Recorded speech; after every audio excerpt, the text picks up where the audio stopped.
안녕, 나는 오늘의 지식을 전달할 평통이야. 오늘은 일본의 역사 왜곡 문제를 주제로 이야기해보려고 해. 지금부터 일본의 역사 왜곡을 알아보고 어떻게 대응할 수 있을지 생각해보자. 최근에 일본은 독도가 일본 땅이며 한국이 이를 불법 점령하고 있다는 내용을 교과서에 실어 큰 논란이 되었어. 게다가 일제강점기 조선인 강제징용 내용과 위안부 관련 내용을 모두 삭제했지. 지속되는 일본의 역사 왜곡에 대해 같은 역사를 가진 남북정부는 어떻게 반응했을까? 먼저 북한 외무성은 일본의 역사 왜곡을 두고 거세게 비판했어. 일본의 역사 왜곡이 영토 팽창에 야망을 갖고 한 행동이라고 비판하며 일본의 새 세대들에게 그릇된 역사관을 심어주고 침략의 역사를 미화하는 행위라고 공식적으로 발표했지. 그러면 남한 외교부는 어떻게 반응했을까? 남한 외교부는 일본 정부가 자국 중심의 역사관에 따라 사실을 왜곡하는 교과서를 검정시킨 것에 유감을 표하고 즉시 시정을 촉구했어.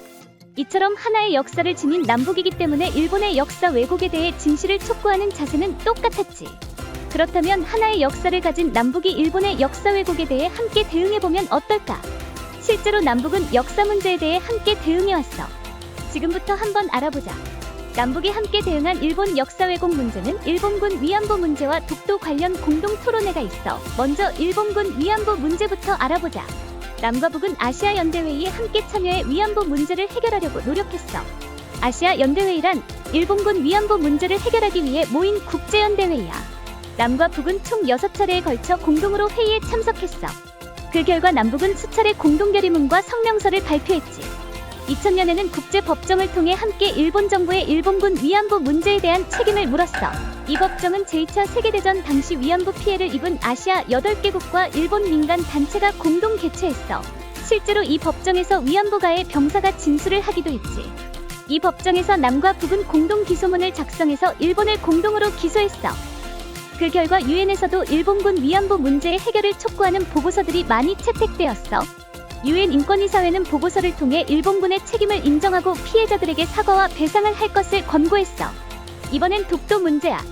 독도는 우리 땅 우리 땅. 이 노래 많이 들어봤지? 독도 문제를 두고도 남과 북은 공동으로 대응했어.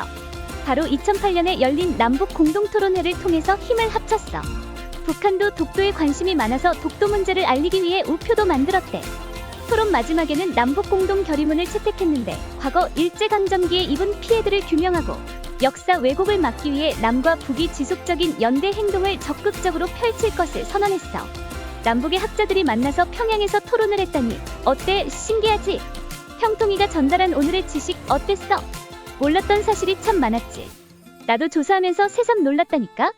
하나의 역사를 지닌 남과 북이 함께 목소리를 낸다면 한반도 역사 문제를 하루 빨리 해결할 수 있을 거야. 오늘의 지식은 여기까지. 다음에 만나 친구들.